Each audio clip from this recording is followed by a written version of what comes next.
예, 오늘 말씀은 믿음에 관한 말씀입니다. 제가 말씀을 준비하면서 믿음이 무엇일까?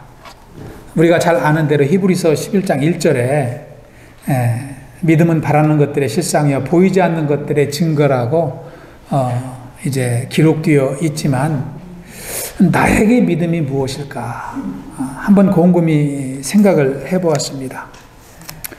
믿음이라는 것은요, 다른 게 아니라 하나님이 나에게 역사하실 것을 내가 알고 확신하는 것이다. 내가 하나님이 나에게 역사하실 것을 깨닫고 그것을 붙잡는 것이다. 그것이 믿음인 것 같아요. 믿음이 나의 믿음이 되어야지 다른 사람에게 있는 믿음은 나에게 아무 소용이 없기 때문입니다. 믿음은 사람이 지니는 것입니다. 사람 안에 있는 것이 믿음이거든요. 그런데요, 이 믿음이라는 것은 인간의 본능적 요소가 아닙니다. 그렇기 때문에 누구에게나 다 믿음이 있는 것은 아니에요. 누가 믿음을 갖고 있을까요? 예수님을 구주로 고백하고 주님으로 믿고 따르는 자에게 주시는 하나님의 기프트, 선물입니다. 그래서 고린도전서 12장에 보면은 9가지 은사가 나오잖아요. 9가지 은사가 나오는데 그 가운데 믿음의 은사가 있습니다. Gifts of faith. 믿음의 은사. 믿음도 성령님이 우리에게 주시는 거예요. 우리의 신앙 고백 위에 주시는 선물인 줄 믿습니다. 하나님은요, 우리에게 믿음을 주셨을 뿐만 아니라 이 믿음이 자라나게 하십니다. 믿음이 주셨을 때 그대로 갖고 있는 게 아니라 믿음이 growth, 성장하는 것입니다. 그래서 하나님은 때때로 우리에게 고난을 주셔요. 고난을 주셔서 우리의 믿음을 흔들어 보십니다. 넘어지는지 넘어지지 않는지. 우리가 바람 불면 더 꼭 잡지 않습니까? 예. 그와 마찬가지로 우리의 믿음을 흔들어 주셔요. 그래서 우리가 더욱더 믿음 위에 서서 하나님을 더 의지하여 믿음을 성장시키도록 그렇게 우리를 연단하십니다. 여러분 잘 아시는 말씀 사무엘상 16장 7절에 보시면 하나님은 사무엘 선지자에게 말씀하시잖아요. 나 여호와는 중심을 보시느니라. 중심을 보신다고 그랬어요. 중심을 보느니라. 이 말씀이 무슨 말씀일까요? 우리의 중심에 무엇을 보실까요?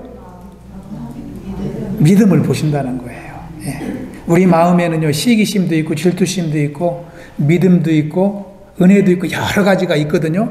그 가운데 우리의 중심을 보신다는 것은 우리의 믿음을 보시고 우리를 판단하신다는 것. 그러면 우리의 신앙생활 가운데 믿음은 어떤 역할을 할까요? 우리가 잘 알지만 간단하게 세 가지만 한번 정리해 보겠습니다.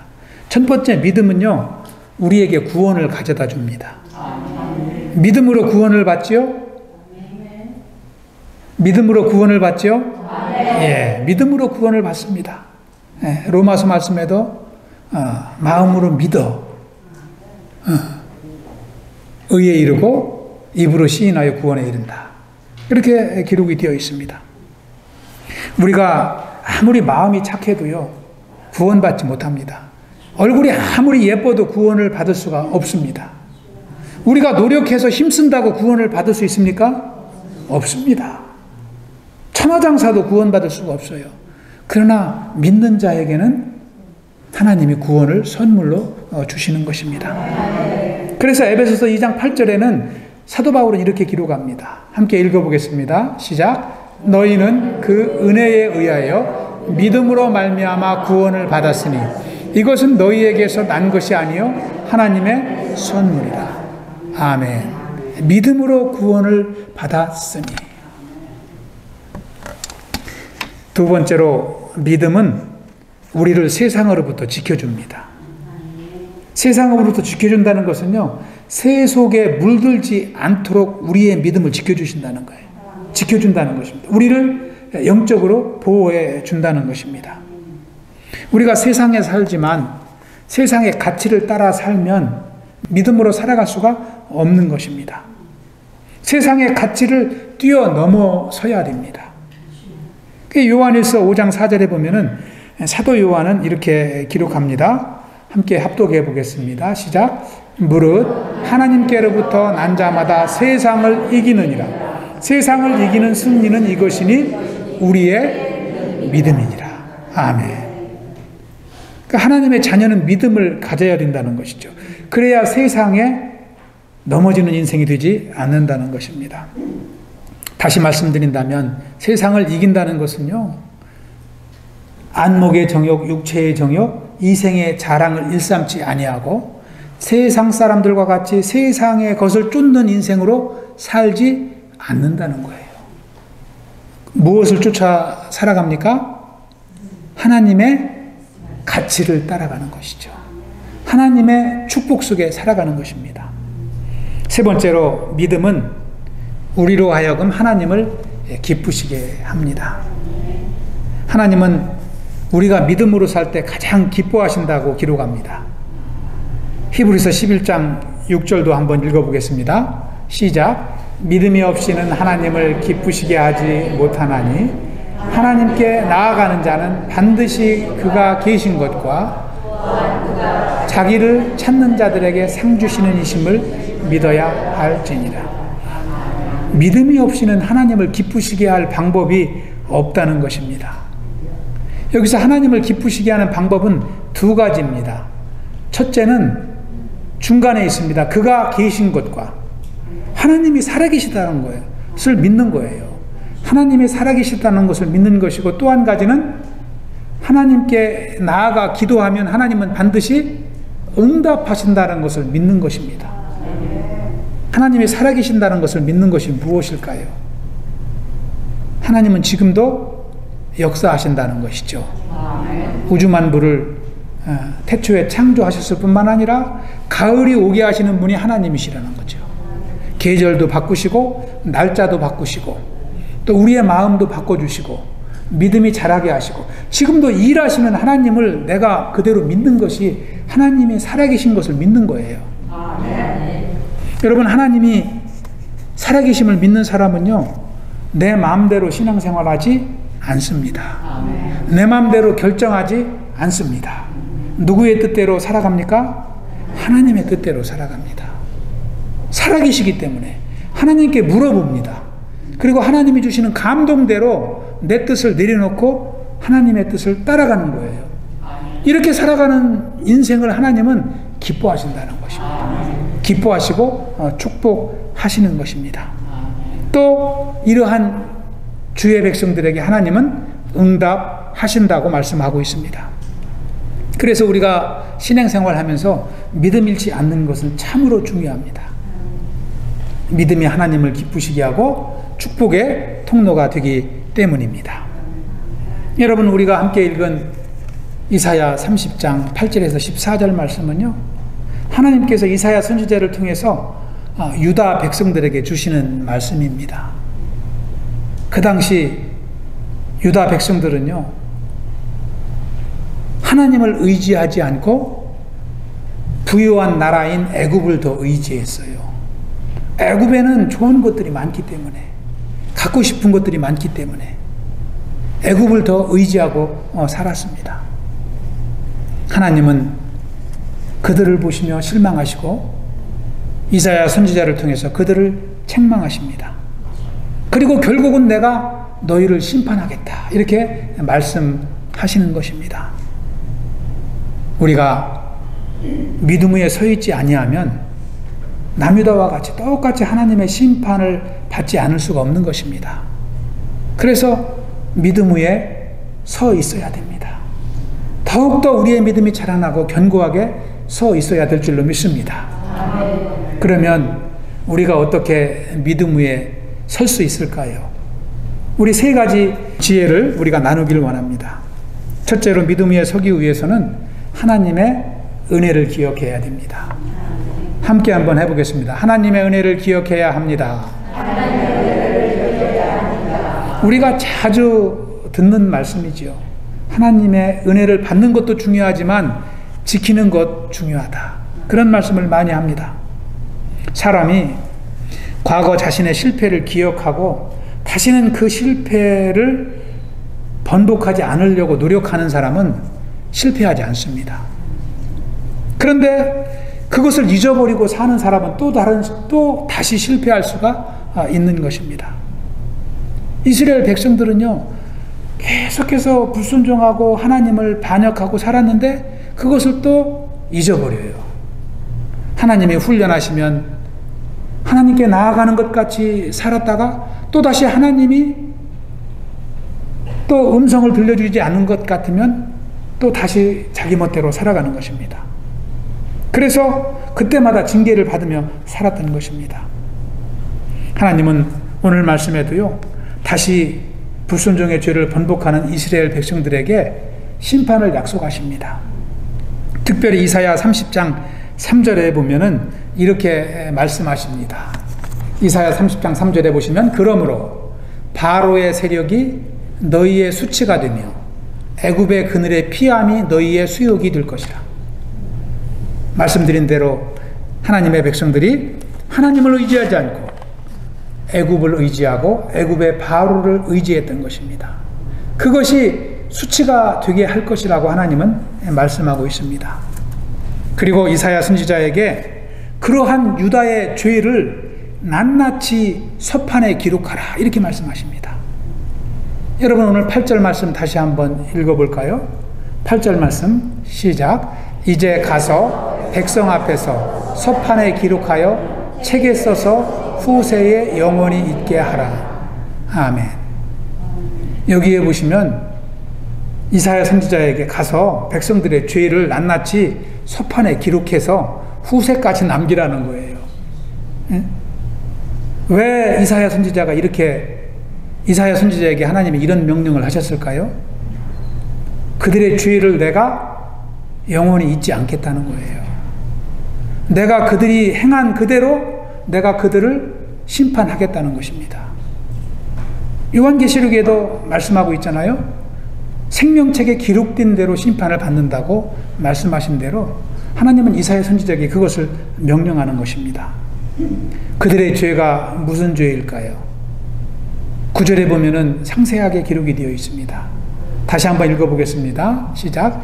대저인은 패역한 백성이요 거짓말하는 자식들이요 여호와의 법을 듣기 싫어하는 자식들이라. 이게 하나님이 선택한 백성들의 모습입니다. 패역한 백성. 패역한 백성이라는 것은, 패역하다는 것은요, 하나님을 배신했다는 거예요. 하나님을 배신하고 애굽으로 가지 않았습니까? 마음은 애굽을 향해 있는 것입니다. 바로를 숭배하는 것입니다. 그리고 패역하다는 것은 불순종한다는 거예요. 거짓말하는 자식들이라는 것은요, 겉으로는 주를 섬긴다고 말하지만 마음은 딴 데가 있는 거예요. 그러니까 믿음으로 살지 않은 것이죠. 속에는 교만이 가득하고 하나님의 말씀을 쫓지 아니하고 자기의 의를 쫓는 백성들을 가리키는 말씀입니다. 또 여호와의 법을 듣기 싫어하는 자식이라. 유다는 애굽의 물질 문명을 따르면서 하나님의 선지자들이 가르치는 하나님의 말씀을 거부했어요. 거부했습니다. 그것을 말씀하는 것입니다. 한마디로 그들은 하나님을 향한 믿음이 없었던 것입니다. 그래서 히브리서 기자는 히브리서 3장 12절에 보면은 이렇게 권면하고 있습니다. 형제들아, 너희는 삼가 혹 너희 중에 누가 믿지 아니하는 악한 마음을 품고 살아계신 하나님에게서 떨어질까 조심할 것이요. 그러니까 믿음의 형제들끼리 서로 믿음에서 떨어지지 않도록 기도해주고 권면하고 그렇게 살라는 것입니다. 여기에서 악한 마음이라는 것을 믿음이 없는 것을 말합니다. 믿지 아니하는 악한 마음, 이렇게 말하고 있잖아요. 그러니까 믿지 않는 것이 악한 마음이라는 거예요. 하나님은 그것을 악하게 보신다는 것입니다. 다시 말하면 하나님보다 애굽을 의지하는 것, 세상의 것을 의지하는 것이 악한 마음이라는 것입니다. 사람이 그래서 악하게 살지 않기 위해서는 하나님의 은혜를 기억해야 되는 것입니다. 하나님의 은혜를 기억해야 되는 것입니다. 여러분, 우리가 새벽기도 시간에도 사도행전 말씀을 쭉 지금 묵상하고 있는데요, 이번 주 사도행전 13장 말씀을 묵상했는데, 사도 바울이 비시디아 안디옥 회당에서 유대인들에게 설교를 합니다. 그 사람들이 많이 믿는 역사가 일어났어요. 그때 사도 바울이 그 유대인들에게, 예수를 믿지 않는 유대인들에게 설교한 내용의 주제가 바로 하나님의 은혜를 잊지 말라는 거예요. 하나님의 은혜를 잊지 말라는 거예요. 너희뿐만 아니라 너희 조상 대대로 하나님이 너희에게, 너희 조상에게 행하신 그 은혜를 기억하라는 거예요. 애굽에서 건져주신 하나님의 은혜, 가나안으로 인도하신 하나님의 은혜, 광야 40년 동안 인내하시고 그들을 동행하신 하나님의 은혜, 왕을 세워주시고 지도자를 세워주신 하나님의 은혜, 그리고 끝내는 예수 그리스도를 보내시고 구원의 길을 이루어주신 하나님의 은혜, 그런 은혜들을 기억하라고 했을 때 유대인들의 마음이 막 그 은혜로 충만했어요. 그 믿는 역사가 일어났던 것입니다. 여러분, 우리도 마찬가지입니다. 죄악된 삶 가운데 나에게 찾아오셔서 나에게 은혜 주시고 예수님을 믿게 하신 하나님의 은혜, 주님을 내가 붙들 때까지 나를 인내해 주신 하나님의 은혜, 나를 믿음의 백성으로 인도하시기 위해서 말씀을 주시고 또 많은 전도자들을 보내주신 하나님의 그 은혜, 그런 것들을 우리가 잊지 말고 살아야 된다는 것입니다. 그래야 우리가 은혜에서 떨어지지 않고 믿음에 머물러 있기 때문입니다. 또 히브리서 기자는 이렇게 권면합니다. 우리 한번 읽어보겠습니다. 시작. 오직 오늘이라 일컫는 동안에 매일 피차 권면하여 너희 중에 누구든지 죄의 유혹으로 완고하게 되지 않도록 하라. 아멘. 아까도 말씀드렸듯이 우리가 서로 권면하고 서로 믿음으로 살도록 말씀하는 것이 중요하다는 것입니다. 그래서 교회 공동체가 중요한 거예요. 나홀로 신앙은 연약해지기 쉬운 것입니다. 우리가 믿음 안에 함께 살면서, 함께 구역 안에 살면서 서로를 의지하고 서로를 섬기고 믿음으로 권면하는 것이 참 감사하지 않습니까? 그 영적인 가족이 참 중요한 것입니다. 여러분, 저와 여러분이 시간이 흐른다고 해서 우리의 옛 모습을 잊어버리면 안 됩니다. 우리의 옛 모습을 다 버리되 그 가운데 나를 구원하신 하나님의 은혜는 기억해야 되는 거예요. 그래야 우리가 믿음에서 떨어지지 않기 때문입니다. 저와 여러분이 하나님의 은혜 위에 견고히 서서 믿음으로 세워져 가는 주의 백성 되시길 축원합니다. 두 번째, 우리가 믿음 위에 서기 위해서는요, 하나님의 말씀을 잘 들어야 됩니다. 여러분, 로마서 10장 17절에 뭐라고 기록합니까? 합독하겠습니다. 시작. 그러므로 믿음은 들음에서 나며 들음은 그리스도의 말씀으로 말미암았느니라. 아멘. 믿음은 어디에서 난다고요? 들으면서 나요. 말씀을 들어야 믿음이 생긴다는 거예요. 근데 무엇을 들어야 된다고요? 그리스도의 말씀, 예수님의 복음을 들어야 되는 거예요. 우리가 늘 말씀을 읽고 암송하고 전파하고 묵상하고 그러한 삶을 살아야 되는 것입니다. 구약 성경에도 말씀을 들으라고 권면합니다. 여러분, 신명기 6장 4절에 보면은요, 이스라엘아 들으라, 이렇게 모세는 선포합니다. 너희가 가나안 땅에 건너가면 하나님의 말씀을 들어야 된다, 그렇게 선포하는 거예요. 우리 하나님 여호와는 오직 유일한 여호와이시니. 또 이사야서 44장 1절에 보면은 나의 종 야곱, 내가 택한 이스라엘아 이제 들으라. 들으라. Listen, God's word. 이렇게 말씀하는 것입니다. 여러분 시편 기자도 81편에 보시면 13절에서 이렇게 말씀합니다. 함께 읽어보겠습니다. 시작. 내 백성아 내 말을 들으라. 이스라엘아 내 도를 따르라. 아멘. 들으라. 들으라.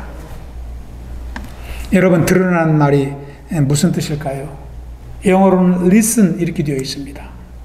근데요 히브리어로 쉐마라고 하거든요. 쉐마.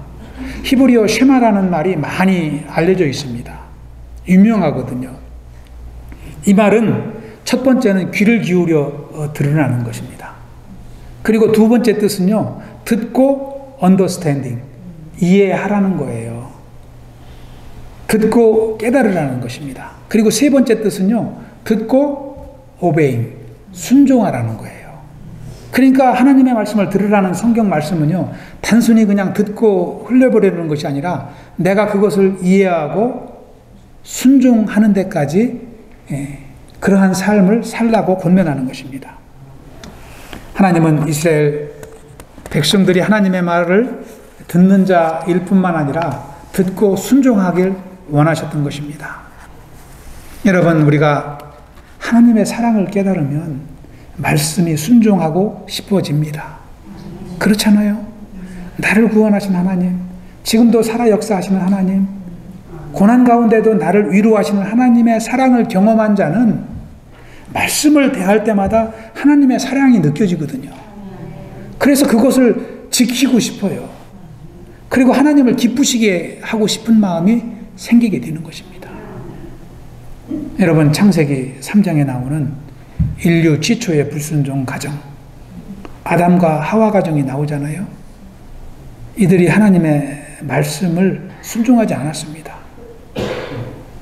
선악과를 따먹지 말라는 하나님의 말씀을 사랑의 음성으로 듣지 않았기 때문이에요. 그래서 하나님을 깨까다로운 사람으로 보고 사단에게 속아 넘어가서 선악과를 담대하게 따서 먹고 아담에게도 주잖아요. 그러니까 우리가 말씀을 대할 때 사랑의 하나님의 말씀으로 대해야 됩니다. 그렇지 않으면 하나님이 나를 어렵게 하나? 하나님이 나를 시험하시나? 나를 연단하시나? 이런 말씀으로 이해하게 되면 순종할 수가 없는 것입니다. 오늘 말씀에 나오는 유다 백성들이 그렇습니다. 하나님의 말씀을 사랑의 음성으로 듣지 못하고 감사함으로 받지 못한 거예요. 그러니까 하나님의 말씀을 외면하고 거짓된 백성으로 살아가는 것입니다. 여러분 10절을 다시 한번 보시기 바랍니다. 10절을 다시 한번 보시면은요, 그들이 선견자들에게 이르기를 선견하지 말라. 선지자들이 말씀을 전하는데 전하지 말라는 거예요. 우리에게는 말씀이 필요 없다고 이렇게 말하는 것입니다. 말씀을 듣지 않는 거예요. 선지자들에게 이르기를 우리에게 바른 것을 보이지 말라. 얼마나 완악합니까? 우리에게 부드러운 말을 하라. 부드러운 말이라는 것은요, 우리가 좋아하는 말만 하라는 거예요. 우리에게 거부감 주는 말 하지 말고, 믿음으로 살라 뭐 이런 얘기 하지 말고, 그냥 축복만 하라는 것입니다. 거짓된 것을 보이라는 것이죠. 우리는 그것이죠. 좋다는 것입니다. 여러분, 이쯤 되면은 하나님이 그 백성들을 키핑하실 수가 있겠어요? 심판하시는 것입니다. 이사야서 30장 10절 말씀이 현대인 성경에는 이렇게 기록되어 있습니다. 그들은 예언자들에게 입을 열지 못하게 하고 이렇게 말한다. 너희는 우리에게 옳은 것을 예언하지 말아라. 우리에게 듣기 좋은 말을 하고 거짓된 것을 예언하라. 이렇게 기록하고 있습니다. 과거 자신의 악행을 돌아보기는커녕 회개하기는커녕 자신의 악행을 꾸짖는 선지자들의 입을 막는 거예요. 입을 막는 거예요. 여러분, 어떻게 생각하십니까? 자신의 교만의 죄악을 회개하고 천국 가는 게 나아요? 그냥 교만하게 살다가 지옥 가는 게 낫습니까?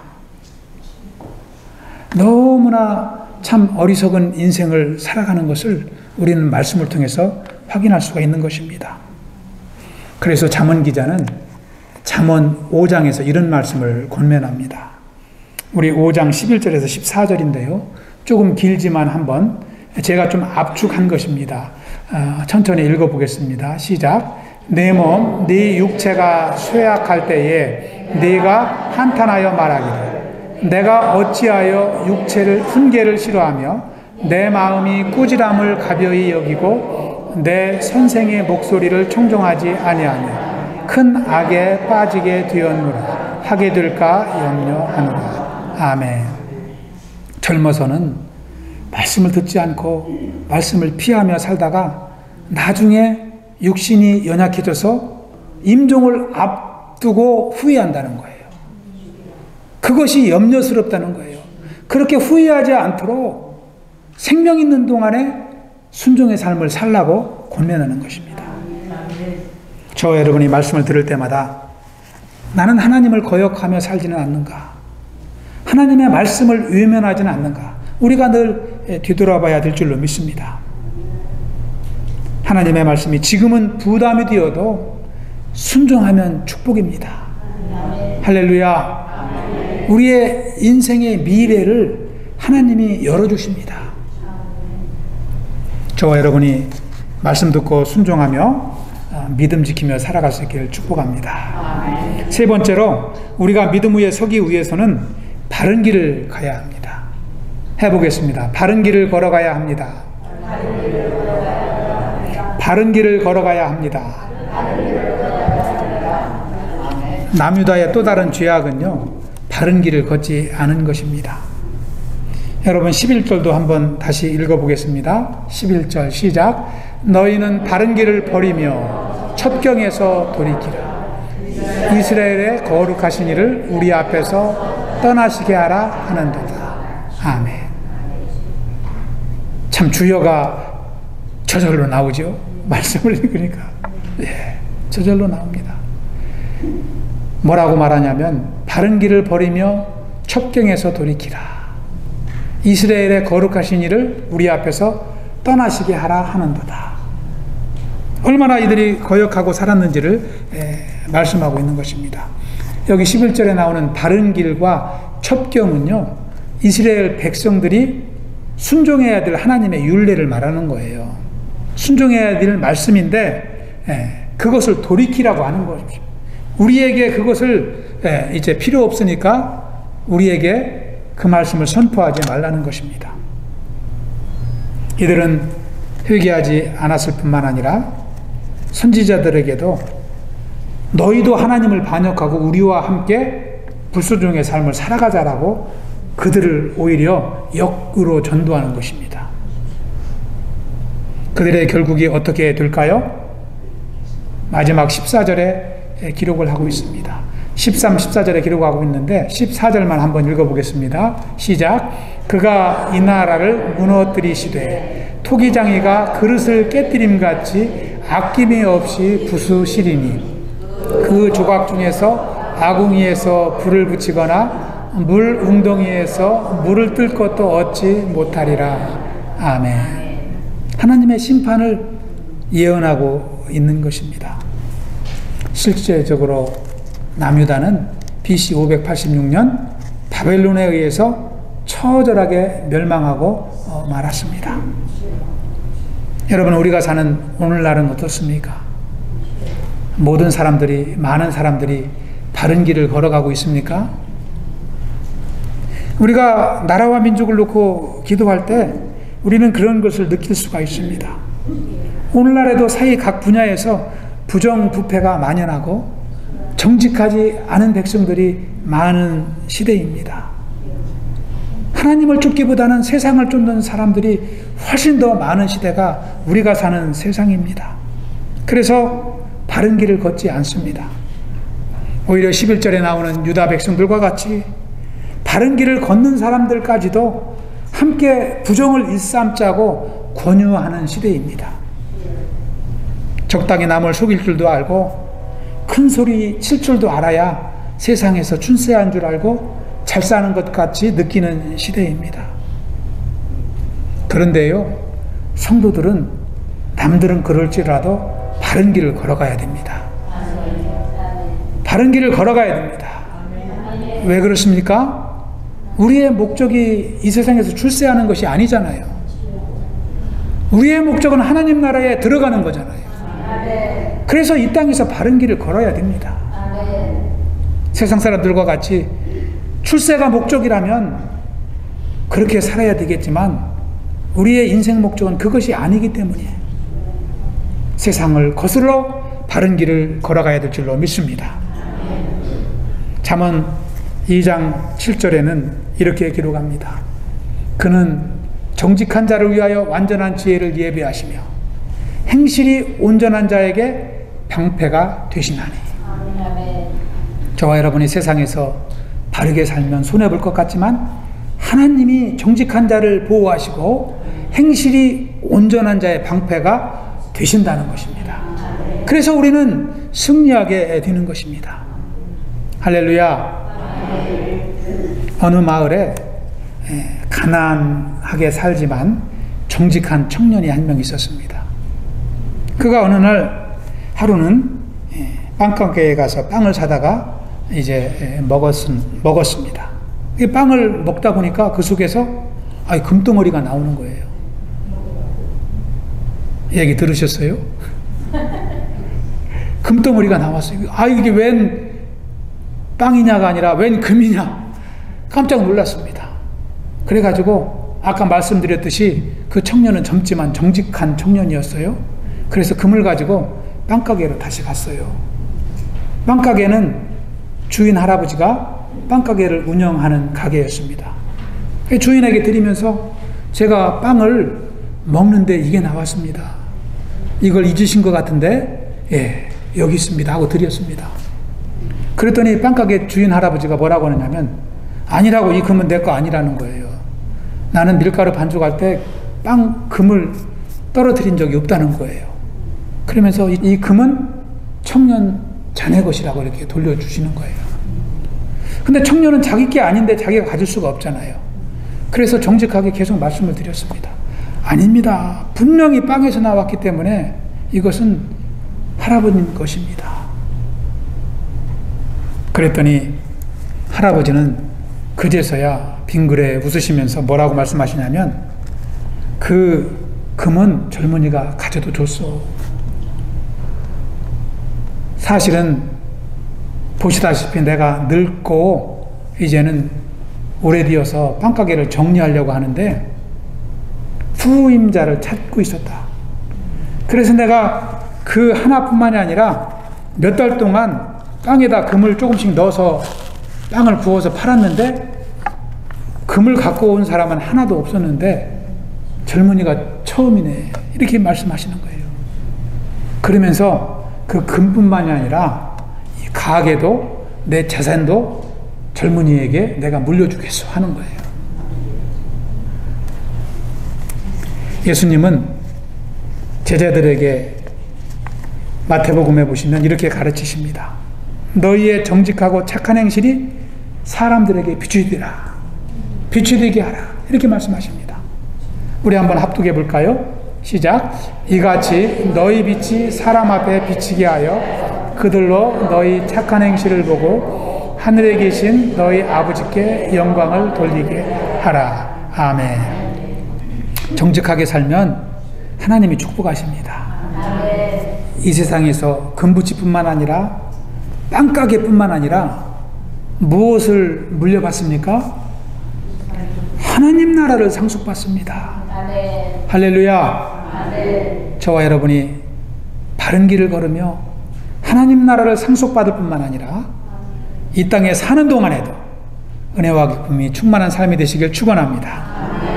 오늘 말씀을 마치겠습니다. 유명한 고개사가요, 세계 최대 폭포인 나이에가라 폭포에다가 저렇게 줄을 매달았어요. 그리고 저렇게 줄을 타고 건너가는 거예요. 아니, 이 소식을 듣고 많은 사람들이 몰려와서 구경을 하는 것입니다. 막 환호성을 울렸습니다. 열광을 했습니다. 저렇게 폭포를 무사히 건너갔어요. 건너가고서 뭐라고 관중들에게, 거기에 있는 사람들에게 이야기하는 거 아니, 이제는 내가 아이를 하나 얻고 한번 건너가 보겠습니다 하는 거예요. 그랬더니 막 사람들이 와, 막 너무 대단하다고 막 열광합니다. 너무 대단하다고 열광해요. 그러니까 이 사람이 관중들을 향하여 다시 말합니다. 여러분 중에서 7살 미만의 어린아이와 함께 오신 분이 있다면 그 아이를 저에게 올려보내주세요. 제가 그 아이와 함께 안전하게 건너가겠습니다. 그랬더니 막 박수치고 환호하던 관중들이 조용해요. 이 이야기도 들었어요? 왜 조용했을까요? 막 자기 악이 빡일까봐 막 숨기고, 악이 오고 건너가다가 떨어지면 어떡할까 두려움이 생기는 거예요. 아까는 그 두려움이 없더니 막 이제는 두려움이 생긴 거예요. 여러분, 신앙생활도 저는 똑같다고 봅니다. 우리가 모두 믿음이 있다고 말하잖아요. 하나님을 믿는다고 말하잖아요. 그러면서 하나님께서 그러면 네 생명과 네 모든 것을 맡겨라 라고 할 때는 두려워합니다. 망설인다는 거예요. 대답을 안 한다는 것입니다. 그러나 우리가 분명히 알아야 될 것은 하나님께 맡기지 않는 인생은 하나님도 책임지지 않으신다는 거예요. 하나님께 맡기지 않은 것은요, 우리의 생명이나 우리의 소유나 아무것도 하나님은 간섭하지 않으십니다. 하나님께 쓰임받는 것만 영원히 남는 줄 믿습니다. 오늘 말씀을 마치며 함께 생각해 보시길 권면합니다. 나는 과연 하나님을 신뢰하며 살고 있는가? 나는 나의 모든 것을 하나님께 맡기며 살고 있는가? 거기에 대해서 저와 여러분이 분명하게 대답을 할 수 있어야 됩니다. 그래야 하나님 나라의 상속자로 살 수 있기 때문입니다. 오늘 함께 예배하는 우리 모든 성도님들이 믿음이 없어서 실족하는 인생이 되지 않고 믿음을 통하여 승리하는 삶이 되시길 축원합니다. 할렐루야. 아멘. 우리 한번 해보겠습니다. 믿음 위에 굳게 섭시다. 믿음 위에 굳게 섭시다. 기도하겠습니다. 할렐루야. 아버지 감사합니다. 주님께서 오늘도 복된 주일을 허락하여 주시고 또 주의 백성 한자리에 모여 하나님을 찬양하며 예배하게 하시니 감사를 드립니다. 무엇보다도 죄악된 인생을 구원하여 주시고 믿음 주시고 하나님의 자녀로 살아갈 수 있도록 축복하시는 주님을 찬양합니다. 우리가 이 땅을 사는 동안에도 믿음 잃지 않게 하시고 믿음 위에 굳게 서서 하나님의 은혜와 축복 속에 승리의 삶을 살아갈 수 있도록 인도하여 주시옵소서. 감사하오며 예수님 이름으로 기도하옵나이다. 아멘.